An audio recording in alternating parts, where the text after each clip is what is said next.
Yo, what's up mga mahihilig magpuyat? Panibagong episode na naman dito sa Nexus Craft. At bago nga pala tayo magsimula ay shoutout muna sa channel na to kay NotHappy 9724. So para sa araw na to ay gagawa ko ng malaking cherry tree na dito sa gitna ng ating nakamod ako guys ng Lithimatica ba yun? Basta i-search nyo na lang sa YouTube kung may pang bedrock na mod yun. Hindi pa yan build, lang yan, blueprint lang yan, blueprint. Yan, napapakita ko sa inyo, tinan nyo saglit. Ayan, o diba nawala? Blueprint lang yan. Kasi pag binalik ko, uli yan, diba? Para alam ko yan kung saan ko i-build. So, na-build ko na to sa creative. Ginawan ko lang ng blueprint para ma-transfer ko siya dito sa realm. So, pag inaantay natin, simulan na ang timelapse na ito.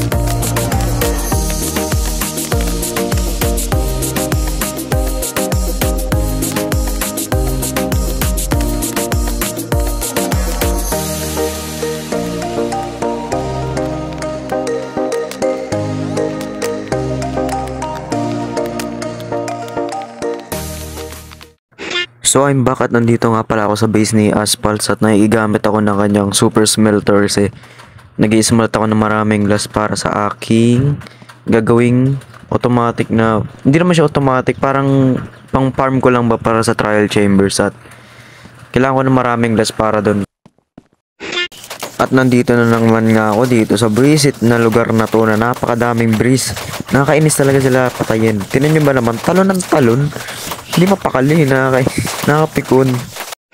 At ito nga natapos ka na yung farm na yun. At hindi naman siya fully functioning kasi beta test pa lang naman to. Trinay ko lang. At gumagana naman siya.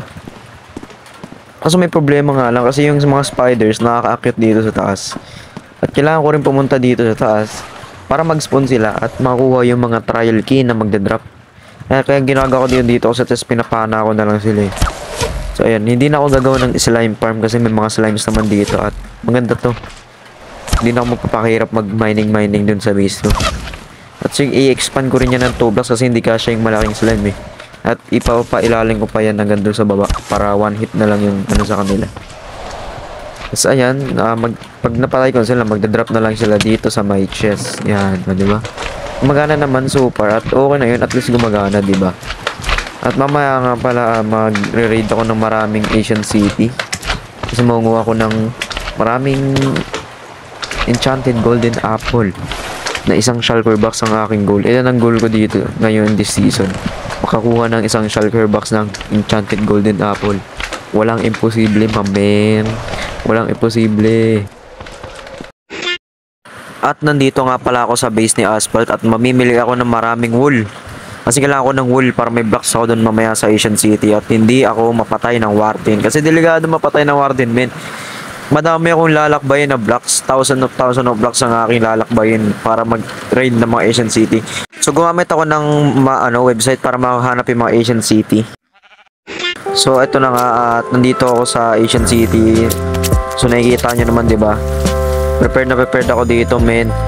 Yan, unang chest, walang laman. Very nice talaga. Okay, let's go, keep going. Basta wag lang mamatay lang. Importante wag mamatay. Yan, tinatapalan ko lahat para di sila mag-spawn. Kasi alam nyo naman, safety first, diba? Second chest, wala pa rin. Uy, bago music disc, oh. Other Side by Lena rin. Uy, bago yan, ah. Okay, yan. Kukulik ko na. Siguro bahala ko rin kulik lahat ng music disc. At let's keep going, guys. Let's keep going. Diba? Kitang-kita nyo yun. At nako po. No. So para doon sa website, ilalagay ko na lang dyan yung link sa baba ng website kung saan ko sa website na yun, guys. At may doon ko makikita kung yung mga location ng Asian City. Ilalagay ko lang yung seed ng world, tapos may kita, matatrack mo na yung mga structures. Kasi ito nga tumakbo ko. Kasi nag-spawn yung warden. At ayun siya sa baba, ayun o. Ayun o. Ayun o, naglalakad. At gagamitin ko ang secret Joestar technique. Nigeron dayo. Yan, the best technique sa anime, men. Pwede kanyang maligtas kahit saang sakuna. Kasi ito na, tuloy-tuloy lang ako dito. Kaya hindi ko pinapansin yung warden. Tara, loot lang ako ng loot. Kasi yun na naman ang goal ko eh. Makakuha ng maraming gold. Enchanted golden apple. Uy, natakpan mo yan. Diba? Yan, walang laman. Walang kwenta yung mga laman. Sige lang, diretso lang. Tuloy-tuloy lang. Huwag lang mamamatay, dahan-dahan. Mahabang ating oras. Hindi pwede tayo mamatay. Kaya naman, layo-layo ako sa base. Ba't ako mamatay? Walang kwenta again. At give me something good. Wala rin. Tuloy-tuloy lang. So, you know, nakakuha rin ng isa. So, napapansin nyo bakit ang dami kong enchanted golden apple? Kasi noon pa lang guys, simula pala, ayun, mayroon na naman isa. Noon pa lang, kumukuha na talaga ako ng mga enchanted golden apple. Nag-explore mo talaga ako. Off-cam. Baka sabihin nyo, nag-cheat ako. Hindi ako nag-cheat dito guys. Lahat dito, pinapakita ko ng mga ginagawa. Maliban lang doon sa pagkuha ko nun kasi malay ko ba, diba? Hindi ko nabalak i-regon yun. Puro paglalaklabayin lang naman kasi ginagawa ko nun. So, sa unang ito palang nakuha ko. Nakakuha tayo ng 5 enchanted golden apple sa isang Asian City. Diba napakaangas? Isang Asian City pa lang yan. Paano na lang kaya kung madami na, diba? Magtutuloy-tuloy tayo. Nalagi ko lang dito yung mga enchanted golden apple. So, let's move on to the next end city. Ay, Asian City. Ba't ba end city? First chest. Nice. Dalawa agad. Very, very nice. Very, very nice. Yan, sit going. At doon nakukuha ko ng 5 ulit. 5 ulit na nakuha ko lang. Ito, third ancient city na to. Ayan, kita. Paubos na rin yung wool ko. Siguro bibili na lang ako ulit mamaya kay Asphalt na naman ng wool. At syempre mayaman tayo. Kaya bili lang ng bili, diba? Ano lang yan pag mayaman. At ayun. Nag-spawn na naman. No.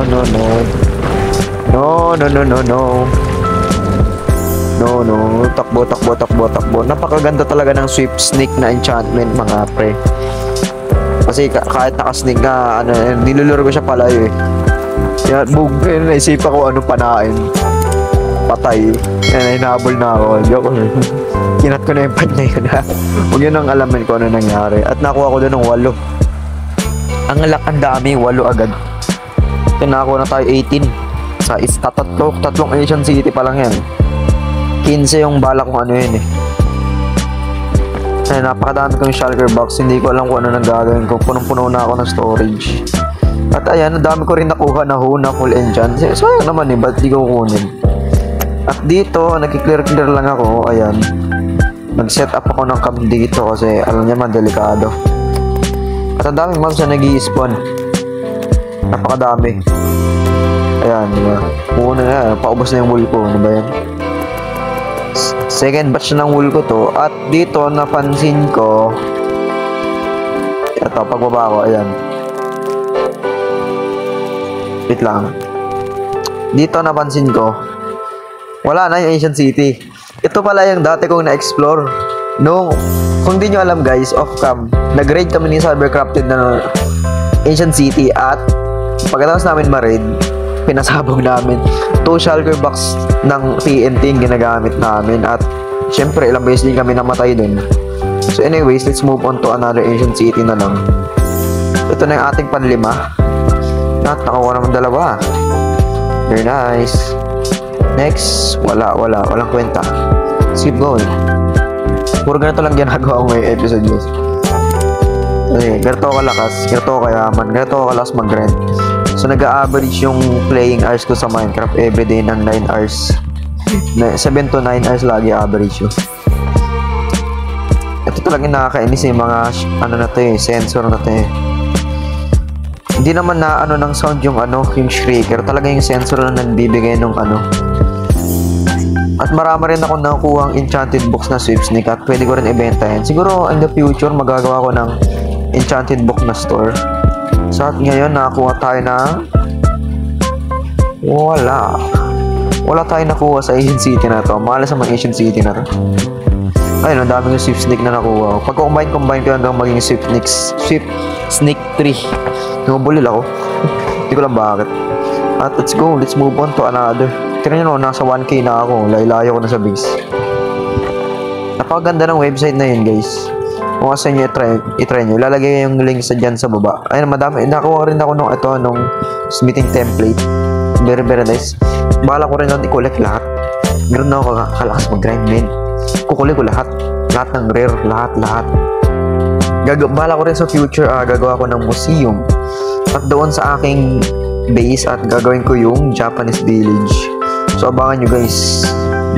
Abangan yung aking progress kung gaano ba kalupit ng aking Japanese village na gagawin. So gagamit ako ng iba't ibang block. So wala silang unity sa colors nila. Paiba-iba sila ng material sa ginagamit. Kasi hindi naman lahat ng base, diba, unity yung color. Kasi nagtatry ako ng mga blocks ngayon na bago eh. At first time ko maging builder ngayon. Kasi mostly yung mga buraka yung build ko. Ayun o, nakakuha ko ng 15 men. Ay, yan o. Nagsip ako, kinat ko yung ibang part kasi masyado nang mahaba yung pagre-recording ko. So nakakuha na ako ng 61 after all that. Ano, kitang-kita nyo naman, diba? Napakadami ko nang nakakuha. Nakalimutan ko na kung ilang Asian City dito na ano ko. Nakakuha ko na ito, yung skeleton head. May mga nag-i-spawn rin palang skeleton head dito sa ano, Asian City. Napaka-angas. At let's move on again. So ayun nga, natapos na akong pag-grade. Dito ako sa may taas. Papauwi na ako nito. Nakuha, ayan o. Nakuha tayo ng 1 stack and 26 enchanted golden apple sa 15 Asian cities. Yung iba walang laman, yung iba mayroon. Yung iba madami, as in madami. At may warden na nag-spawn sa baba kung kailan paalis na ako eh. Grabe naman talagang malas ko. Ayun o, nagpapatayan sila sa baba, ayun o. Hindi ko lang ginagawa nila dyan. Ay, naya ako na lang yan dyan eh. So, may nalulur naman siya ng mga mobs eh. Para may siya patayin sila dyan. Tapos ako, uwi na ako. Bahala kayo dyan. Ayan, nag-ready lang ako ng armor kasi baka mamaya marinig ako dito sa taas. Kasi nang-i-sniff yan eh. Sniper ng mga kupal na yun eh. Ayun, patay o, diba? So, patayan sila dito sa buhay. Ano yung mga ginagawa ng mga to? So medyo boring ata itong episode na to kasi wala namang ginagawa. So ito, I'm back na sa base. At ito naman yung mga nakuha ko. Ilalagay ko lang dito sa aking malapit na chest. Diba? Napakabangis. Yan o, ang dami-dami kong Swift Snake. Yan, lahat ng Swift Snake na nakuha ko dito sa pag-raid na to. So anyways, yun lang naman for today's video guys. Sana huwag nyo kakalimutan mag-like, comment, share, and subscribe. Share nyo to sa mga kamag-anak nyo, sa mga kakilala nyo, kahit sino pa, kahit sa tambay dyan sa labas ninyo, share ninyo. Diba? Para malupit, para supportan nyo at supportan ko rin kayo. Ito nga pala yung update sa ating malupitang Cherry Tree of Heavenly Wisdom. Ayan. So, nag-hire ako ng builder, si Popcolam na magbe-build yan. So, yun lang naman para sa episode na to at goodbye! Bye-bye!